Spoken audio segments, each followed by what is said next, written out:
Amazing voyages of సింబాద్ part 3 ఒంటి కన్ను రాక్షసుడు.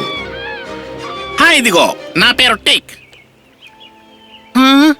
హాయ్. మీరు ఎక్కువ మాట్లాడరనుకుంటాను. అవును కాదు. Hi talk. ఇతన్ని కలవండి.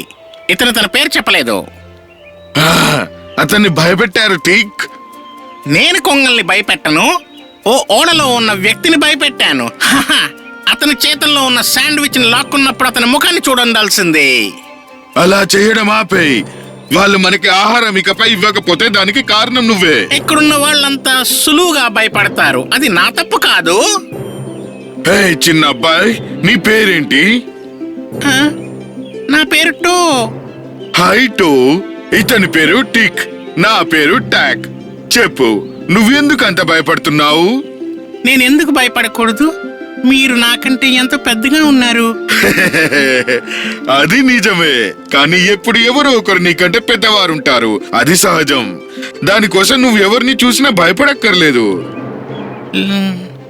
లేదు, మనుషుల కంటే పెద్దవారు ఎవరు ఉండరు కదా. నేను కూడా మనిషి అయి ఉంటే బాగుండేది. ఓ పర్వాలేదు. కొత్త ద్వీపాలలో కొత్త జంతువులు ఎన్నో ఉంటాయి. ఇంకా అవన్నీ మనుషుల కంటే ఎంతో పెద్దవి. ఒంటి కన్ను రాక్షసుడి గురించి నువ్వెప్పుడు వినలేదా? ఏంటి? ఓ ఇప్పుడు నువ్వు చింతించకుట్టు. ధైర్యం గురించి ఒక కథ చెబుతాను. పెద్ద లేదా చిన్నగా ఉండటం కంటే ధైర్యం ఎంత ముఖ్యమో చూపిస్తుంది. ఓ ఓ సింధుబాద్, నాకు తెలుసు. ఇది ఖచ్చితంగా సింధుబాద్ కథ అయి ఉండాలి. ఈ సింధుబాద్ కథనే కదా ఇది. పద వెళ్దాం. అది అది రాక్షసుడా? కాదు, మ్యాజిక్ పార్ట్ దగ్గరికి. నీరు శుభ్రమైన నీలం చూపుతుంది మనం దారి తప్పామని. స్వాగతం తో బాగ్దాద్ కి స్వాగతం. మన హీరో యొక్క ఇంటికి సింద్బాద్. హే టాక్, క్రితం సార్ నేను సింధుబాద్ కథ విన్నప్పుడు అతను ఒక మగాడు కదా? అతను మగవాడు.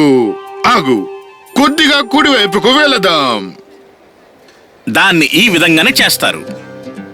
అవును, ఇతడే సింద్బాద్ నౌకాయానం. చివరి ప్రయాణం తర్వాత సింద్బాద్ ఎంతో ధనవంతుడయ్యాడు. అతను పెద్ద ఇంటిని కట్టుకున్నాడు. పట్టణంలో ఎంతో మందికి సహాయపడ్డాడు.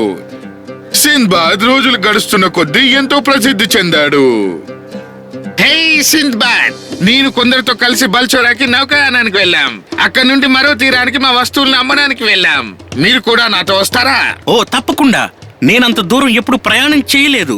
బాగ్దాద్ నుండి నేను అత్యుత్తమ సరుకుల్ని నౌకాయానం కోసం తెస్తాను. సరే, అయితే ఒక వారంలో బయలుదేరదాం. సింద్బాద్ నౌకాయానం అంటే వారాలు నౌకలో ఉండాలి. అక్కడ నీరు ప్రశాంతంగా ఉంటుంది. వారు దూర ప్రాంతాలకు ప్రయత్నిస్తారు.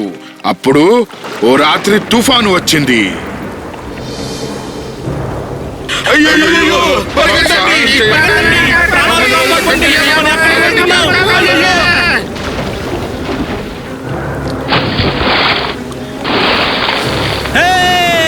సాయం చేయండి, మమ్మల్ని వదలకండి కెప్టెన్.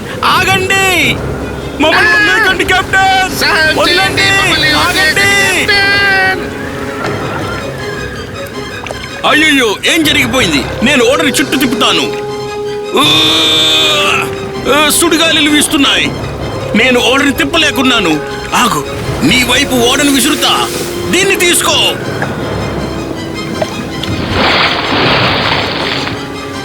వ్యాపారస్తులు అదృష్టవంతులు. ఆ తుఫానులో పడవ దొరికినందుకు వారంతా వేగంగా అందులోకి మారారు. కానీ నీరు 5వ దశకి ఓడని తిప్పింది. తెడ్లని తిప్పుతూనే ఉండండి, ప్రాణాలతో ఉంటారు. అయ్యో, మనం ఇప్పుడు చనిపోతాము. మనం చనిపోవడానికి పడవ దొరకలేదు. మనకి మనసు ఉంటే మార్గం అక్కడ కనిపిస్తుంది. ఒక ద్వీపానికి చేరుకునే వరకు తెడ్డును తిప్పుతూనే ఉండాలి. రాత్రింబవలు ద్వీపం కనిపిస్తుందన్న ఆశతో తెడ్డుని తిప్పుతూనే ఉన్నారు. కానీ ఎక్కడ చూసినా నీరు ఉంది. చివరికి అందరూ లేవండి, మనం బ్రతికాం. అదిగో ద్వీపం, పదండి. అవును, ఇది ద్వీపం. కానీ ఇప్పుడే మనం ఎక్కువ ఆశపడద్దు. ఈ ద్వీపాలన్నీ భయంకరమైన కథలున్నాయి. కొట్టుకుపోయావా? అంటే నీ ఉద్దేశం ఏమిటి? దూరంగా ఉన్న ఈ ద్వీపాల్లో మనుషులు ఉండరు సింధుబాద్. ఈ చోటు మంచిది కాదు.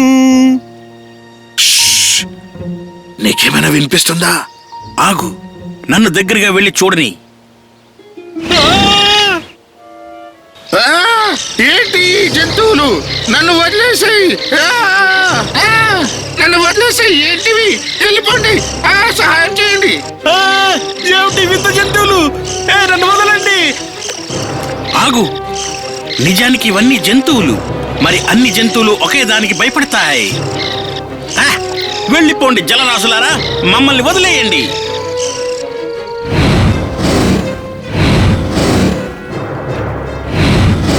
ఓ, ధన్యవాదాలు. మనం ఇక్కడి నుంచి త్వరగా పారిపోవాలి. ఆగు, నేను పొగ చూశాను. కానీ ఈ ద్వీపంలో ఎవరుంటారు? వద్దు, మనం అక్కడికి వెళ్ళకూడదు. మనం వెనక్కి వెళ్ళిపోదాం. కానీ బహుశా అక్కడ మనుషులు ఉంటారేమో. వాళ్ళ వద్ద పెద్ద ఓడలు ఉండొచ్చేమో. ఈ చిన్న పడవ మనల్ని వెనక్కి ఇంటికి తీసుకెళ్లలేదు. తుఫానులో చిక్కుకుంటే ఆ పడవ మునిగిపోతుంది. ఒప్పుకుంటాను. అలాగే ఎవరైనా ఇక్కడ చిక్కుకొని సహాయం కోసం చూస్తున్నారేమో. ఓ, ఇది ఒక ప్యాలెస్.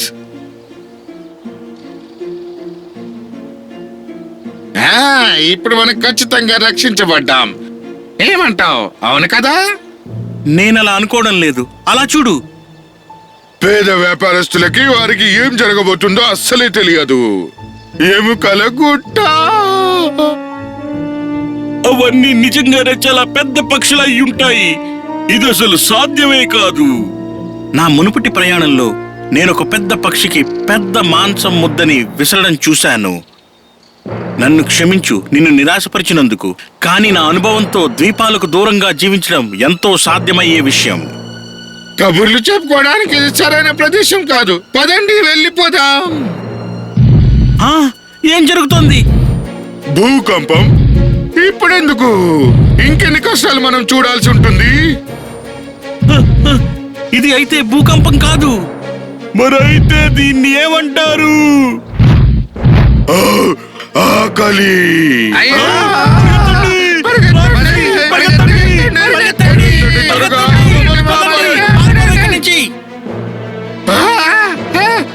నన్ను చెప్పొద్దు. నన్ను చంపేస్తా. నన్ను చెప్పొద్దు, నన్ను చెప్పొద్దు. వద్దు, చంపేస్తా. హే, ఇలా చూడు, నా దగ్గర రుచికరమైన భోజనం ఉంది. మనల్ని ఇంకా ఎందుకు అనుసరిస్తున్నాడు? అతను చూడలేడు కదా. నేను చెప్తున్నాను, అతను మన అడుగులు చప్పుని పసిగడుతున్నాడు. పరిగెత్తండి. నేను మన ఓడని చూడగలుగుతున్నాను. దాంట్లోకి ఎక్కండి.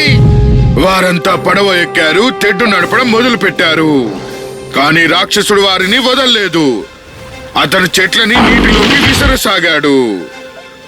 అది మనల్ని ఒక్కల్ని ఎందుకు వదలడం లేదు? మనల్ని ఇంకా ఎలా చూడగలుగుతున్నాడు? మనం నేలపై లేము కదా. దీనికి జవాబు కనుక్కోవడానికి మన వద్ద ఇప్పుడు సమయం లేదు. ఇంకోటి విసిరేసింది మన నౌక మీద. అయ్యో సింబాద్, పడవని తిప్పండి. వద్దు, వెనక్కి తిప్పద్దు. మిమ్మల్ని మీరు కాపాడుకోండి. వెళ్ళండి, వెళ్ళిపోండి. రాక్షసుడు నేను నీళ్లలో పట్టం చూడలేదు. భగవంతుడా, ఆగు. అదేమిటి? మరో ద్వీపం ఉందా అక్కడ? ఓ, నేను నా అదృష్టాన్ని నమ్మలేకపోతున్నా. సింబాద్ ద్వీపానికి ఈదుకు వెళ్ళాడు. అతను చాలా అలసిపోయాడు. తీరాన్ని చేరాడు, వెంటనే నిద్రపోయాడు. అతను తన సమస్యలు చివరికి తీరిపోయాయి అనుకున్నాడు. కితకితలు.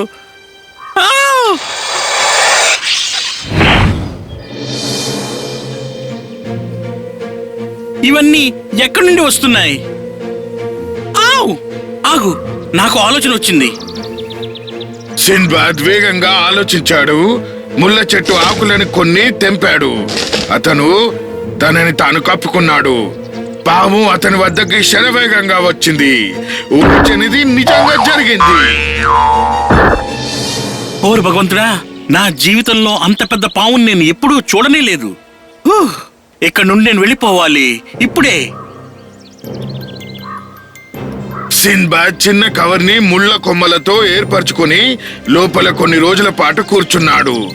అతని వద్ద తినడానికి ఆహారం లేదు. సన్నబడ్డాడు, నీరసపడ్డాడు.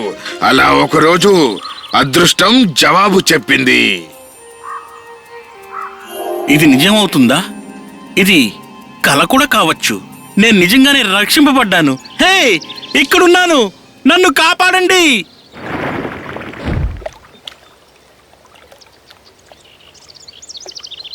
నీకు పిచ్చిలేసిందా? ఈ ద్వీపంలో నువ్వు ఎలా ఉండిపోయావు? ఈ ద్వీపం వల్ల పీడించబడుతోంది. ఒక పెద్ద కొండ చెలువ, మరో ద్వీపం కోతులు వంటి జంతువులతో నిండి ఉంది. ఒంటి కన్ను రాక్షసుడు కూడా ఉన్నాడు. ఓహ్, కానీ అవన్నీ మర్చిపోయాను నేను ఎప్పుడైతే మరో మనిషిని చూశానో. నేను సింద్బాద్ని, ప్రయాణికుణ్ణి, బాగ్దాద్ నుండి వస్తున్నాను. నువ్వు బాగ్దాద్ నుంచి వస్తున్నావా? నువ్వు అదృష్టవంతుడు మిత్రమా. మేము బల్చోరాకి ప్రయాణిస్తున్నాము.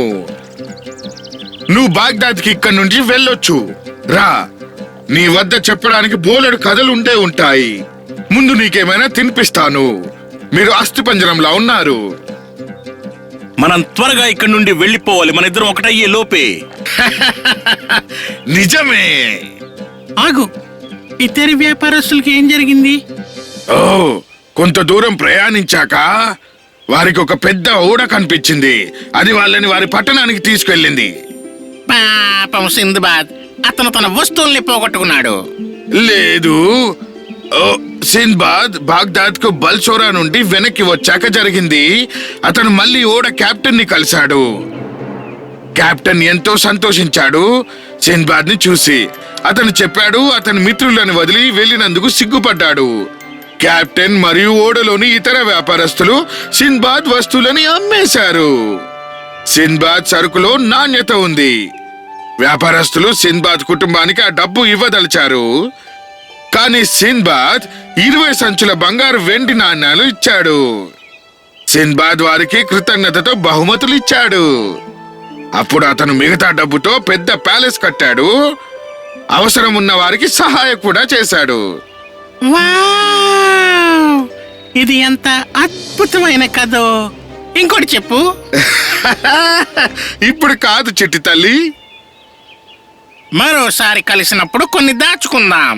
నువ్వు ఎప్పుడు ఇదే చేస్తావు టాక్? మిగతా వారికి ఏం చేస్తావు? ఇది మ్యాజిక్ పాట్ అంతా మీకు చూపిస్తుంది. సరే, ఇప్పుడు మ్యాజిక్ పాట్ కి మిగతా అవసరం అవుతాయి. పద వెళదాం. నువ్వు చాలా బాగా కథ చెప్తావు టాక్. అది నాకు తెలుసు. బ్లా బ్లా